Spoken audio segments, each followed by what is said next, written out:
I pushed the door open to the bookstore, the little bell overhead jingling like it always did. The smell of old paper and coffee, somehow warm, somehow sharp, hit me before I even really looked up. She was there, behind the counter, a stack of new arrivals in front of her, glasses sliding slightly down her nose. I'd been here 100 times, but it always felt like entering someone else's quiet world. "Ah," she said, looking up just enough to meet my eyes. Her brow lifted, a pause that felt like recognition.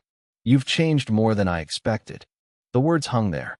I froze for a moment, fumbling with the strap of my backpack.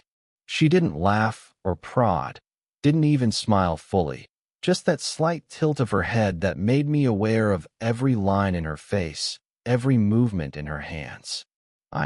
Yeah, I said, clearing my throat. "Guess I have." She nodded, stacking a few books with deliberate care. I noticed the way her fingers lingered on the edge of a spine before letting it go. Tiny, habitual things. I'd always caught myself staring at her hands, how they moved when she wasn't thinking about them. Today, they felt impossibly graceful, even in their small, mundane motions. "I got this one last week," I said, pulling a worn paperback from my bag. "Figured it was time to return it." She glanced at the cover, then back at me, eyes soft but guarded. "You remembered your own due date," she said. A small, dry laugh escaped her. "Impressive." I shrugged, folding the strap of my backpack once, then twice, as if the movement could settle the quickness in my chest. "I try." The shop felt quieter than usual. Outside, a car passed by slowly, tires humming against wet pavement. Inside, a clock ticked somewhere near the ceiling. I watched her lean slightly on the counter, chin resting on her hand. Something about her gaze, it didn't quite meet me, didn't quite leave me. A pull I couldn't name, that made the spaces between words feel louder. I usually get a latte here," I said, glancing toward the coffee corner she managed herself. "But, black." "Same as always." She nodded, already moving to prepare it. The faint sound of the milk steaming filled the gap where I'd thought I'd speak more. I found myself flicking my eyes toward her hands again, noticing the subtle tremor as she poured. A moment that didn't need explanation, but my mind wanted one anyway. I traced a line on the counter with my finger, hesitating before reaching for the cup when she set it down. "Thanks," I murmured. She only nodded, adjusting her glasses. "You've changed," she said again, softer this time, almost as if she weren't sure why she said it. I looked at her, wanted to ask what she meant, but didn't. Words felt too loud, too deliberate. Instead, I watched her tuck a stray lock of hair behind her ear, the motion quiet, private, intimate in a way that made me aware of the hollows in my own apartment where nobody noticed anything about me. Unsent texts to friends. Paused thoughts at midnight. A loneliness that was easy to live with, easy to ignore, until now. She glanced up, catching my stare, and smiled slightly, almost imperceptibly, like a secret just for me. I swallowed. Maybe I should get going." "Sure," she said, voice calm, careful. She didn't reach to stop me, didn't need to. Her eyes lingered longer than they should have. I walked to the door, hand on the handle. The bell jingled. Outside, rain began to tap the sidewalk. I felt the weight of all the words I hadn't said, the ones I might never say. Then my phone buzzed in my pocket. A text. From her. "See you tomorrow?"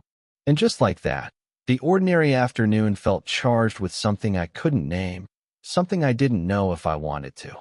I stood there, rain beginning to wet my hair, staring at the message, my thumb hovering over reply.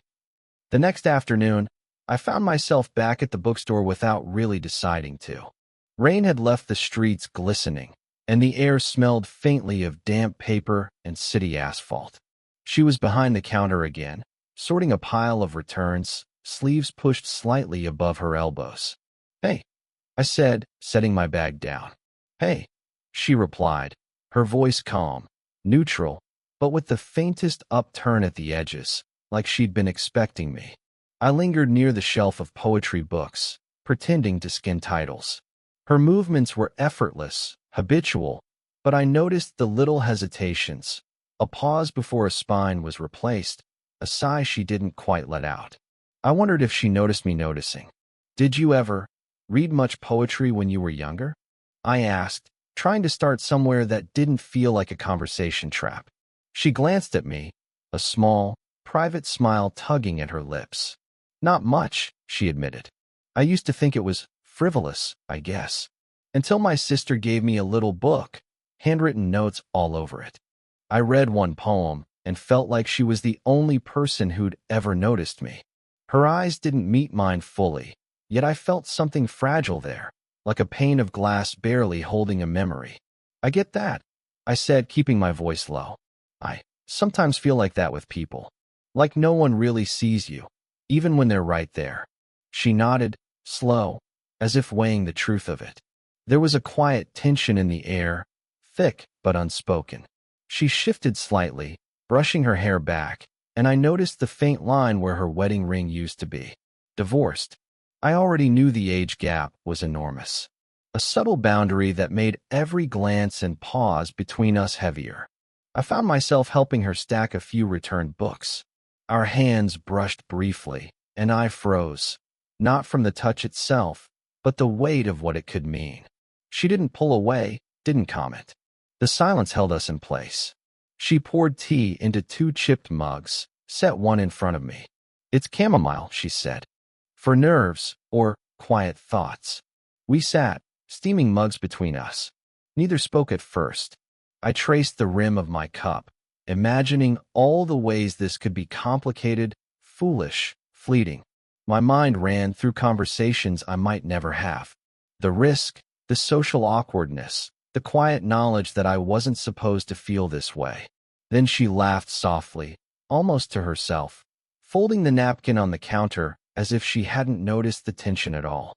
I watched her hands, the way they moved like they were always conducting a small symphony of ordinary life. I said something clumsy about an obscure book author, and she tilted her head, eyes narrowing, half amused. "You really notice the smallest things," she said. Her words weren't a compliment exactly. They were an observation, and somehow that felt more intimate. I laughed, low, and reached instinctively to fold the napkin in the same way she had. Our hands brushed again, this time lingering just slightly longer. Enough to mean something, or perhaps nothing at all, but in that moment it felt like the air had shifted. I didn't know why that moment stayed with me. Maybe because it felt like someone finally saw me. I arrived late that evening, streets slick from a drizzle that refused to stop. The bookstore smelled faintly of cedar and paper, comforting in a way that made my chest tighten. She was at the counter, cataloging a new shipment of books, hair loosely tied back, a few strands brushing her temples. "Hey," I said, voice quieter than usual. She looked up, blinked slowly, and offered the faintest nod. Something in her posture had shifted, shoulders slightly hunched, as if bracing herself. I realized I'd been expecting something else, some signal I couldn't quite name, and it made me hesitate. "I, brought that book you asked about," I said, holding it out. Her fingers brushed mine as she took it. Just for a second, long enough that I felt a little spark, a little weight, and then she stepped back, hands folding over the counter like a shield. "Thanks," she said, voice careful. Not warm, not cold, just measured. I lingered near the poetry section, half looking at titles, half looking at her. She was quiet, arranging things with deliberate movements, avoiding my eyes. My stomach twisted. Did she want me here, or was I imposing? I couldn't tell. The bell over the door jingled. A college student poked their head in, looking for a textbook. My pulse eased a little, relief mixed with frustration. I hated the interruption, but was grateful for it. She greeted the student, professional and polite, and I stood silently, noticing how different she was with me. So much more tentative. Once the student left, she exhaled softly, a long quiet that seemed to fill the corners of the shop. "I should probably," she started, then stopped, catching herself. I shuffled closer, unsure what to say. "I, could help with the shelf?" My hands hovered near a stack of paperbacks, unnecessary, but offered anyway. She glanced at me, then nodded, slow, letting me move a book here, a book there. Each touch of our hands was accidental but deliberate, careful but electric. We fell into silence, stacking, straightening, cataloging. The clock ticked somewhere overhead. My chest felt tight. My mind raced with fragments. What if she, what if I, why does it feel like? A stray bookmark slipped to the floor. I bent down to pick it up. She crouched next to me, fingers brushing mine again. Our eyes met, longer this time. The air between us thickened. I could feel the pull, the unspoken words, the desire hovering in a quiet space neither of us named. Her breath caught slightly. I froze. She didn't move away, didn't pull back fully, but the hesitation was there, just enough to make me pause, heart hammering. I leaned a fraction closer, drawn by some invisible thread. And then she shifted, brushing a hand against her lips unconsciously, looking down at the books. Not a refusal, not an invitation, just a pause that said everything and nothing at once. I wanted to speak, to say something honest, reckless, something that might cross that invisible line. But I stayed still, letting the moment stretch, letting it hover over us. For a heartbeat, I imagined leaning closer, closing the distance, feeling the heat in her presence. And then the clock ticked. The moment didn't break, didn't resolve, just hung there. I left my hands hovering over the books, unwilling to retreat, yet unable to act, heart thrumming in silence. The rain had started again, soft but steady, when I found her on the bench outside the shop. She hadn't seen me at first, hood up, arms crossed over her chest, but when I approached, she looked up, a small, guarded smile tugging at her lips. "Mind if I sit?" I asked, nodding toward the wet wood. "No," she said, voice low. "It's fine." We sat in silence for a moment. The rain drummed on the sidewalk, on the awning above us, a steady rhythm that made words feel both urgent and impossible. I wrapped my hands around my coffee cup, warm through the paper, and watched her fingers twist the edge of her sleeve. "You ever get tired of pretending?" I asked quietly. "Pretending everything's okay?" She blinked at me, slightly startled. I wasn't sure if I'd overstepped or if she'd been waiting for someone to ask. Her lips parted, then closed again. "Sometimes," she said finally, voice almost a whisper. "But mostly I just keep going." I wanted to tell her I saw her. I wanted to tell her that the world didn't see her small, quiet weight. The way she carried herself, the way she noticed things nobody else did. Instead, I said nothing, just watched the way her shoulders lifted and fell with a careful rhythm. My voice trailed off. I wanted to reach out, wanted to touch the sleeve she kept twisting, wanted to let her know I noticed everything. But the thought of crossing a line froze me. The age difference, her life, her history, it pressed in, heavy and undeniable. Her gaze flicked toward the street. You're different, you know," she said slowly. "More than I expected. More serious, maybe. I don't know why that surprises me." I looked at her, searching for what she meant, for some clue, some signal. I think I like seeing you like this," I said, voice quiet, hesitant, almost trembling. "Not just the bookstore side, or the—" I faltered, not finishing the sentence. She glanced at me then, eyes catching mine, a flicker of something raw, something she didn't usually let anyone see. You don't know what you're saying," she murmured. I did. I knew. And somehow, saying it aloud made the air between us tremble. I wanted to tell her everything. The quiet admiration, the small glances, the nights I replayed moments like this in my head. But I stopped, because words could break this, or maybe fix it, and I wasn't ready for either. The rain fell harder, a single drop tracing her cheek. I imagined reaching up, brushing it away, imagine what she might do if I did. The world narrowed to the bench, the coffee in my hands, the way her eyes softened ever so slightly when she noticed me watching. I wanted to ask her if she felt the same, if any of this mattered, but my mouth stayed closed. Instead, I let the silence stretch, a question hovering in the space between us, unspoken but heavy, like a fragile promise. And then she looked down, pulling her coat tighter around her, and I realized the moment was waiting for her to answer, waiting for something irreversible. Would she let it happen? The next week, I didn't see her. The bookstore's bell jingled without me noticing. I hovered outside once, peeking in through the window, watching her arrange books with the same care as always, but she didn't glance my way. The small thread we'd been building felt suddenly severed. I tried not to think about it, but my mind circled every possibility. Had I said something wrong? Was it the age difference? Or something else I didn't know? Then came the message I never expected, not from her, but from a mutual friend. "She's busy," it said, vague and small, almost meaningless, but it made my stomach twist. Busy, yes, but there was a hesitancy in the words, a gap I couldn't fill. When I did see her again, it was brief. She moved quickly through the shop, hands full of returns, no glance my way. I opened my mouth, thought about saying something, but the words tangled in my throat. Instead, I lingered near the poetry shelf, pretending to examine books while noticing the subtle shifts in her face, the tightness around her eyes, the almost imperceptible bite of her lip.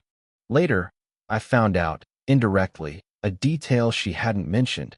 Her son was visiting for a week. I didn't know her life had this corner I couldn't reach. I felt a sudden, small pang. Not jealousy, exactly, but a recognition of distance I hadn't anticipated. Things that had seemed small, touches, shared glances, now felt heavier, complicated, loaded.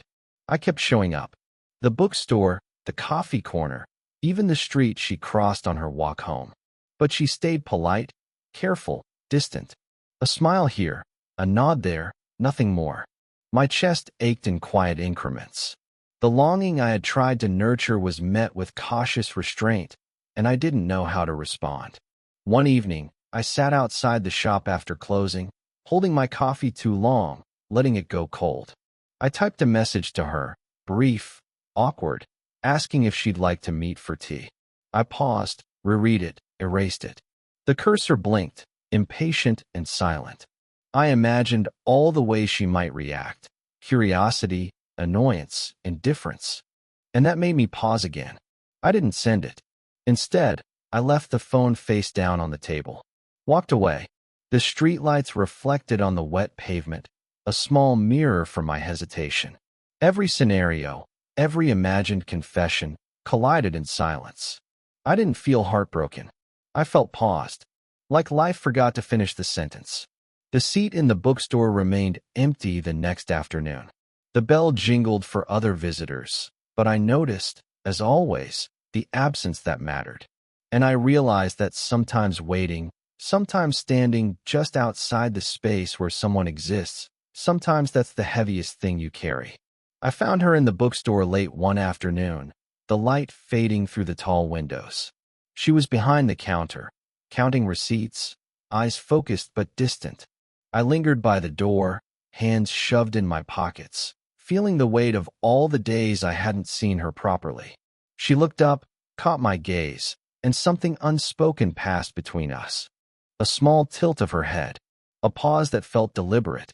"I brought the book you liked," I said, setting it down on the counter. My fingers brushed hers briefly, just long enough to notice the warmth, the pulse. She didn't pull away. She straightened, smoothing the front of her sweater, then said, quietly, "You came back." I nodded, swallowing the words that threatened to spill. I wanted to. We drifted into the quiet rhythm of the shop, stacking books, rearranging shelves, doing ordinary tasks. But every movement was heavier now, full of the tension of what might happen, what might be lost. I noticed the small tremor in her hands as she poured a cup of tea, the way her eyes softened when she realized I'd noticed. I leaned against the counter, trying to steady myself. I've been thinking," I began, voice low, "about all of this. About us." She looked up, and I saw it. The vulnerability she usually guarded so carefully. "Thinking can be dangerous," she said, but her voice wasn't sharp. It was gentle, tentative. I know, I admitted. But I can't stop. I don't want to hide how I feel. My words were awkward, incomplete, fumbling like my hands. But I said enough. She hesitated, then placed a hand over mine on the counter. Not a question, not a promise, just a connection. The simple warmth of her palm grounded me, made all the complicated thoughts quiet. I've been careful, she murmured. Too careful. She let out a soft sigh, a weight I felt in my chest. And maybe it's time I stop. I didn't ask for clarification, didn't push for more. There was no dramatic confession, no rush of emotion. Just the hum of the shop, the faint aroma of tea, and her hand in mine. We sat silently for a moment, letting the small, ordinary tasks around us continue. The ticking clock, the shuffle of paperbacks, the light fading in slow streaks. The tension softened, not vanished, but folded into something quieter, more bearable. I smiled, awkward, uncertain, and she returned it with a small nod, eyes flicking away briefly, then back. It wasn't a grand gesture, not a dramatic resolution, but it was enough. Enough to know we had crossed the threshold, together, without words spelling out everything. Okay, she said, just once, soft, deliberate. I let the word rest between us. Not a conclusion, not a promise of forever, just an acknowledgement. A quiet human connection in the middle of the ordinary. A bridge built slowly, brick by careful brick. And for the first time in days, I felt the weight lift slightly. Not gone, not resolved, just present. Mutual. Weeks passed. I found myself back on that bench outside the bookstore one crisp morning, coffee in hand. Black, just the way I liked it. The rain had held off, and the streets smelled faintly of autumn leaves and asphalt. She arrived, coat loosely tied, hair catching the morning light, and smiled that small, private smile I'd come to recognize. Morning, she said, voice soft, the weight of weeks unspoken hanging lightly between us. Morning, I replied, letting the words settle. Not rushed, not urgent, just ours. We walked slowly to the shop together, a rhythm that had grown naturally over time. Inside, the familiar scent of books wrapped around us, tea steaming in chipped mugs on the counter. I noticed her hands, steady now, less guarded, as she poured a second cup for me. Black, just like always. We didn't talk much, not because we had nothing to say, but because we didn't need to. Silence had become its own language. A glance across the shelves, a shared chuckle over a misfiled book, a pause long enough to feel the presence of someone who knew your quiet corners without explanation. I returned the small gesture she had shown me before, folding a napkin the way she liked, stacking books just so. And she noticed, of course, because she always did. The ordinary routines, the tiny habits, had become ours. One afternoon, I found her sitting on the bench outside the shop again, sketchbook open, pencil poised over paper. I joined her quietly, coffee warming my hands. You didn't have to, she said, glancing up. I wanted to, I replied. We watched the street together, listening to the distant hum of traffic, the soft rustle of leaves. There was no confession, no dramatic gesture. Just us. Together. Time had passed, hearts slowly aligning in ways that didn't need fanfare. She stirred her tea, flicking her eyes toward me. I still remember that first rainy day, she said quietly. You said something awkward about poetry. I smiled, shaking my head. I was nervous. And I noticed, she said, reaching for my hand. Simple, deliberate. Even then, I held it, squeezing lightly, letting the warmth sink in. It wasn't perfect. Life was never perfect. But it was ours. Grounded. Quietly devastating at times, quietly hopeful at others. The bench, the tea, the black coffee, the bookstore smells, all pieces of a rhythm we had built together. I thought about everything, the unsent messages, the hesitation, the near misses, the pauses. And I realized, it wasn't the grand confessions or dramatic moments that mattered. It was the quiet accumulation of small, everyday choices. The decision to notice each other, to stay present, to keep returning.